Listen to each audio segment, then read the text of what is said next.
Good morning बच्चों। कल हमने चैप्टर नंबर 3 स्टार्ट किया था। आधा चैप्टर हम पढ़ चुके थे, कंप्लीट कर चुके थे। मुर्गे, बंदर और पेड़ कैसे एक दूसरे को बचाते थे, ये सब हम पढ़ चुके थे। अब हम आगे स्टार्ट करते हैं। देखिए क्या दे रखा है। इस तरह वे मज़े में दिन काट रहे थे और ऐसे ही एक दूसरे को बचाते बचाते वो बहुत मज़े से अपने दिन काट रहे थे कि एक दिन घनघोर घटाएं घिर गई। मतलब बहुत घनघोर घटाएं आ गई, टेरेबल घटाएं आ गई। ठीक है, बहुत बादलों ने बिल्कुल घेर लिया और ज़ोर ज़ोर से हवाएं चलने लगी। पहले मूसलाधार वर्षा हुई, मतलब बहुत तेज़ तेज़ बारिश पड़ी। फिर ओले गिरने लगे। फिर क्या हुआ? ओले गिरने लगे। जब उन तीनों ने साथ मिलकर अपना अपना बचाव करने की योजना बनाई थी। और उन्होंने क्या किया? उन्होंने सोचा कि हम तीनों अपना अपना खुद का बचाव करते हैं। योजना बनाई थी मतलब उन्होंने प्लानिंग करी थी। जब तब इस दिन की बात नहीं सोची थी तब इस दिन की बात नहीं सोची। जब उन्होंने सोचा था ये सब चीज़ें तो उन्होंने इस दिन की बात नहीं सोची थी। पेड़ अपनी जगह परेशान था ओलों से।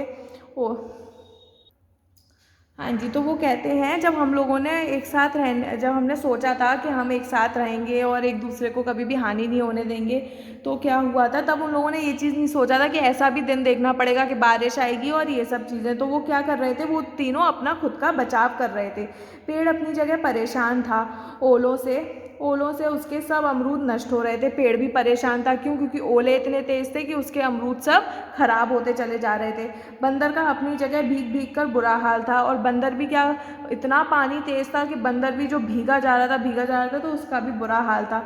ऊपर से ओलों की मार उसकी जान ले रही थी। और जो ओले थे भाई, वो गोलियों की तरह तो पड़ते ही हैं, तो वो ओले इतने तेज थे कि उसकी मार पड़ रही थी उसमें, तो उसकी ऐसे जान निकली जा रही थी।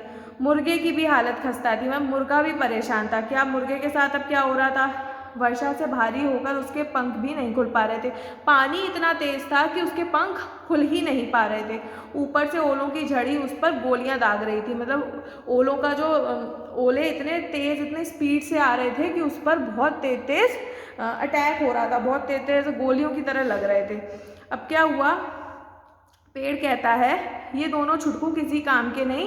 पेड़ ने झल्लाकर सोचा। वो कह नहीं रहा है, वो सोच रहा है अपने मन में। आप देख रहे हो एक भावना उत्पन्न हो रही है मनी मन में। जहाँ मनी मन में प्यार था, इन तीनों के बीच एक दूसरे के प्रति सद्भावना थी, एक दूसरे को बचाने की, एक दूसरे के साथ एकता रखने की, प्यार करने की। अब मन में क्या हो रही है? खटास आ रही है। वो क्या सोच रहा है पेड़? वो सोच रहा है ये दोनों छुटकू किसी काम के नहीं है। छुटकू कौन कौन? दोनों मुर्गा और बंदर। मैंने आज तक हर मुसीबत में इनकी जान बचाई है, पर आज मुझ पर इतनी बड़ी मुसीबत आई है तो इन्हें अपनी अपनी पड़ी है। मेरा हाल तक नहीं पूछा, मदद करना तो दूर रहा। तो वो मनी मन में क्या सोच रहा है कि मैंने हर मुसीबत में इन दोनों की जान बचाई, ठीक है, और जब आज मैं मुसीबत में हूँ तो ये दोनों ऐसे ही बैठे हुए हैं, मेरे को कुछ प्रोटेक्शन ही नहीं कर रहे हैं, मुझे बचा ही नहीं रहे हैं। कैसे हैं ये? इन लोगों ने मेरे से ये तक नहीं पूछा क्या मैं सही हूँ। ठीक है, तो वो ये अपने मन में सोचता है। मैंने भी क्या साथी चुन रखे हैं। बंदर ने ठंड में कांपते हुए स्वयं से कहा। अब ये तो भाई पेड़ सोच रहा था, अब बंदर क्या सोच रहा था? बंदर भी कांप रहा था बारिश में, तो बंदर कांपते हुए अपने मन में सोचता है मैंने भी कैसे साथी चुन रखे हैं। एक पेड़ है जो जमीन में गड़ा होने की वजह से सुरक्षित है। वो सोचता है कि पेड़ तो भाई जमीन में गड़ा हुआ है तो वो भी सुरक्षित है। दूसरा पक्षी है, मतलब मुर्गा है, जिसे आकाश में उड़ सकने के कारण कोई खतरा नहीं है। तो वो सोचता है कि जो मुर्गा है उसके अंदर वो तो भाई उड़ सकता है आसमान में, तो उसको भी कोई खतरा नहीं है। आज तक मुझसे ये अपनी रखवाली कराते आए हैं। वो कहता है आज तक ये दोनों क्या करते आए हैं? मुझसे अपनी रखवाली कराई है इन दोनों ने, पर आज मुझ पर इतनी सख्त मुसीबत पड़ी है तो दोनों चुपचाप ताकते हुए मज़ा ले रहे हैं और कुछ नहीं कर रहे। वो कहता है और जब आज मैं इतनी परेशानी में हूँ तो दोनों देखो कैसे मज़े मार रहे हैं और मेरी हेल्प तक करने नहीं आ रहे हैं, मेरी मदद तक करने नहीं आ रहे हैं। कैसे हैं ये? तो दोनों आप देख रहे हो मन में एक कड़वाहट पैदा हो रही है। दोनों एक मतलब तीनों एक दूसरे के बारे, अभी तो हमने दो के बारे में पढ़ा है कैसे वो एक दूसरे के बारे में गलत सोच रहे हैं, बल्कि मदद तीनों एक दूसरे की करते थे, ठीक है, लेकिन अब सोच कैसे रहे हैं? हमने मदद करी है, बाकी कोई कुछ करता ही नहीं था। ठीक है, तो अब आगे पढ़ते हैं कि भाई मुर्गे भाई साहब क्या सोच रहे थे। हाँ जी, तो मुर्गा क्या सोच रहा था, आगे पढ़ते हैं। बंदर का और पेड़ का तो हमेशा साथ है। मुर्गे ने मन में कुड़बुड़ाना शुरू किया। अब मुर्गा भी मनी मन में कुड़कुड़ करने लगा, बोलने लगा, बड़बड़ाने लगा। तो वो बोलता है बंदर और पेड़ का तो हमेशा से ही साथ है, मैं क्यों बेवकूफ़ बन के इन दोनों के बीच फंसाऊँ। आज तक मैं तो इनकी हर मुसीबत को अपनी मुसीबत समझता आया हूँ, पर आज जब मेरी जान पर बना आई है तब दोनों को जैसे मेरा पता ही नहीं है। मज़े से बारिश में नहा रहे हैं और मेरा हाल तक नहीं पूछ रहे हैं। तो कहते हैं इन दोनों की तो भाई फ्रेंडशिप है, बंदर की पेड़ से, पेड़ की बंदर से। मैं क्यों बीच में फंसा हुआ हूँ, मैं क्यों इनकी हेल्प करता हूँ, मैं क्यों इनकी मुसीबत को अपनी मुसीबत समझता हूँ। मैं ही बेवकूफ़ हूँ जो इनकी मदद करता हूँ। आज जब मेरी जान पे बन आई है तो दोनों देखो कैसे मज़े से बारिश में नहा रहे हैं, मज़े कर रहे हैं, मेरी हालत कोई नहीं पूछ रहा। तो तीनों यही सोच रहे थे कि मेरी हालत कोई नहीं पूछ रहा, ये दोनों मज़े कर रहे हैं वगैरह, मेरी हालत कोई नहीं पूछ रहा। और सोच रहे थे, सबसे बड़ी बात आप ये देखिए, सोच रहे थे, बोल नहीं रहे थे, संवाद नहीं हो रहा था। चैप्टर की स्टार्टिंग में हमने क्या पढ़ा था, किन किन चीज़ों को देखना चाहिए, तो आपने देखा संवाद नहीं है, बातचीत नहीं है, तो कितनी गलतफहमी आगे बढ़ रही है।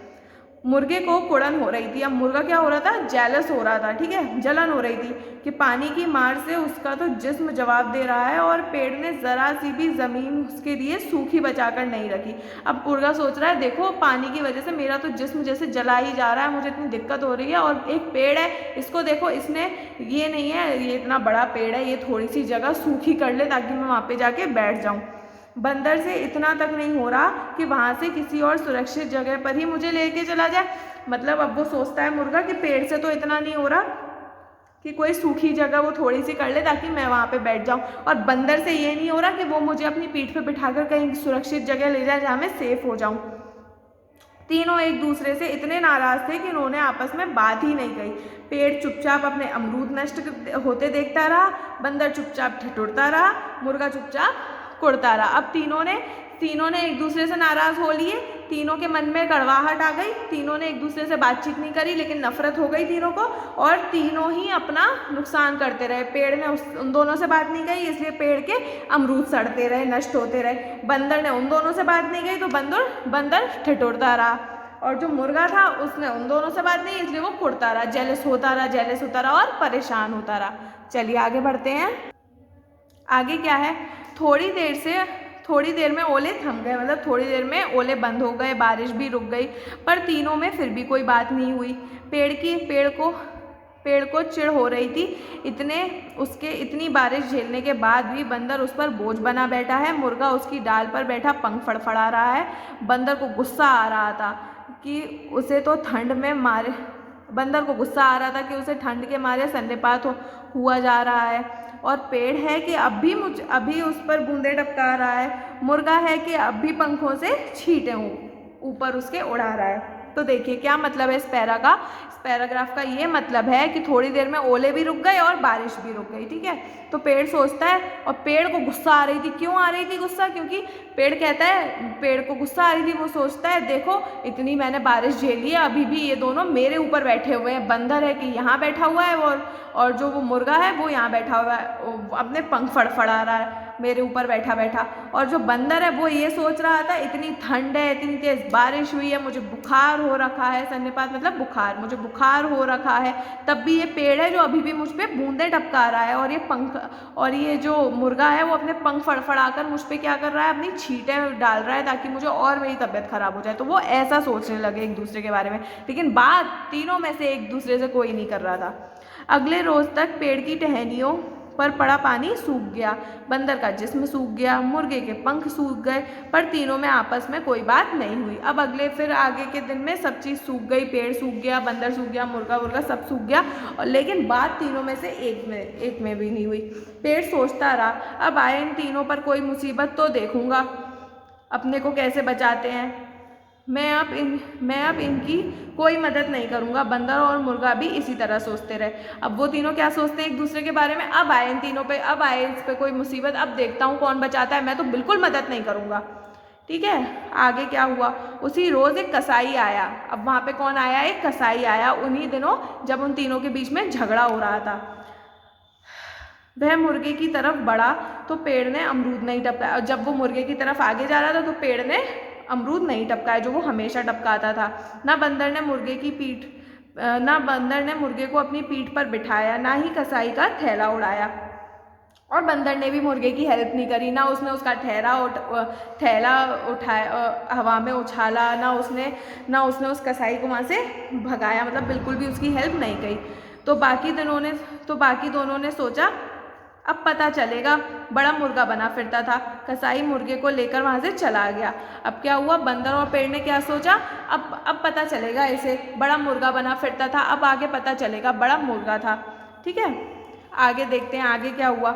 अगले रोज चिड़ियाघर के लोग आए। अब क्या हुआ, चिड़ियाघर के लोग आए। चिड़ियाघर के लोग किस लिए आते थे, चिड़ियाघर के लोग आते थे बंदर को पकड़ने के लिए। उन्होंने बंदर को पकड़ने के लिए जाल बिछाया, तो पेड़ ने वह टहनी को टूटने दी, और जिस टहनी पर बंदर बैठा था उसी टहनी को पेड़ ने तोड़ दिया ताकि बंदर नीचे गिर जाए। थोड़ी देर में बंदर जाल में था और बंदर फिर जाल में आ गया, और चिड़ियाघर के लोग उसे घसीटते हुए ले गए। बंदर ने जब छूटने के लिए हाथ पैर मारे तो उन्होंने उसे खूब पीटा, और जब बंदर अपने को खुद छुड़ा रहा था तो लोगों ने उसे बहुत मारा। पेड़ ने उसकी यह हालत देखी तो मुस्कुरा दिया, और पेड़ ने तो उसकी हेल्प करी नहीं। और जब उसने ऐसे देखा कि इसकी हालत ऐसी हो गई है तो उसने वो मुस्कुराने लगा और सोचने लगा अब रात भर पिंजरे में रहना पड़ेगा तो इसे होश आएगा, बड़ा बंदर बना फिरता था। तो उसने ऐसा बोल दिया कि अब ये पूरे रात पिंजरे में रहेगा ना तब इसके होश ठिकाने आएंगे, बड़ा बंदर बना फिरता था। तो ऐसे उन दोनों ने नहीं करी हेल्प। अब आई पेड़ की बारी। अब देखिए आगे क्या हुआ। उसके अगले रोज बहुत से लोगों ने पेड़ को घेर लिया, और फिर आए पेड़ को घेरने के लिए लोग। पेड़ ने सहम कर देखा कि उनके पत्थरों और डंडों का उसके पास कोई जवाब नहीं है। जब लोग उस पर डंडे और पत्थर वत्थर फेंक रहे थे तो पेड़ अपने आप को बचा ही नहीं पाया, तड़ तड़ तड़ उसमें खूब मार पड़ रही थी। थोड़ी ही देर में उसके सारे अमरूद झाड़ लिए गए, और कुछ देर बाद क्या हुआ, उसके सारे ही अमरूद क्या हुए, नीचे आ गए, सब झड़ गए। फिर किसी ने कहा कि पुराना पेड़ है, इसे काटकर इसकी लकड़ी जलाने के काम में लानी चाहिए। तो वहाँ पे कुछ लोग थे, वो बोलते हैं बड़ा पुराना पेड़ है, इसको काट देते हैं और इसकी जो लकड़ी है वो जलाने के लिए बहुत काम आएगी। एक आदमी के पास वहाँ पे कुल्हाड़ी भी थी। बस उसी समय पेड़ की जड़ पर कुल्हाड़ी चलने लगी। थोड़ी देर में अमरूद टोकरियों में भरकर ले जा रहे थे, और पेड़ की लकड़ियां लोगों के कंधे पर लटके, मतलब पेड़ वहाँ पर अब रहा ही नहीं। एक गिलहरी वहाँ पर थी। मुर्गे, बंदर और पेड़ की आपसी योजना पर वह बड़ा चकित हुआ करती थी। एक गिलहरी थी जो वहाँ पर ही रहती थी, तो वो जब इन तीनों को एक दूसरे की मदद करते हुए देखती थी तो वो बहुत हैरान होती थी कि वाओ, ये तीनों कितने साथ में रहते हैं, कितने अच्छे तरीके से रहते हैं। उसने मुर्गे और बंदर के बाद पेड़ की इस हालत को जाते देखा। जब उसने देखा कि मुर्गा ऐसे चला गया, बंदर भी ऐसे चला गया, अब जब उसने देखा पेड़ की भी हालत ऐसी हो गई तो उसने लंबी सी सांस ली और मन में बोलती है, जा रहा है ये भी लोगों का चूल्हा जलाने, बड़े दोस्त बने फिरते थे। तो उसने भी ये लाइन मार के उन तीनों का काम खत्म कर दिया।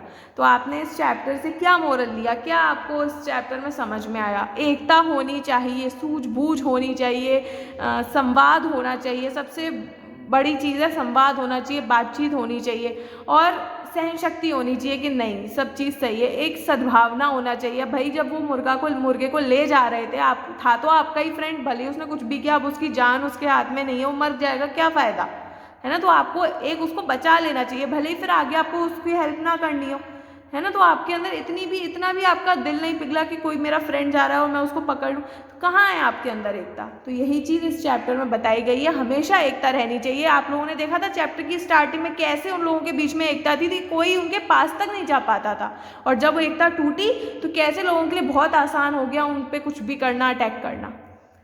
चलिए, तो आज मैंने इस चैप्टर को कंप्लीट कर दिया है। आई होप आपको ये चैप्टर बहुत अच्छा लगा होगा, बहुत समझ में आया होगा। आप भी अपनी परिवार में, दोस्तों के बीच बिल्कुल एकता बना के रखा करिए। चलिए, आज के लिए कोई होमवर्क नहीं है, होमवर्क बस इतना ही है आपको चैप्टर को दोबारा से शुरू से एंड तक रीड करना है। ठीक है बच्चों, तब तक के लिए बाय बाय, कल मिलते हैं न्यू वीडियो के साथ।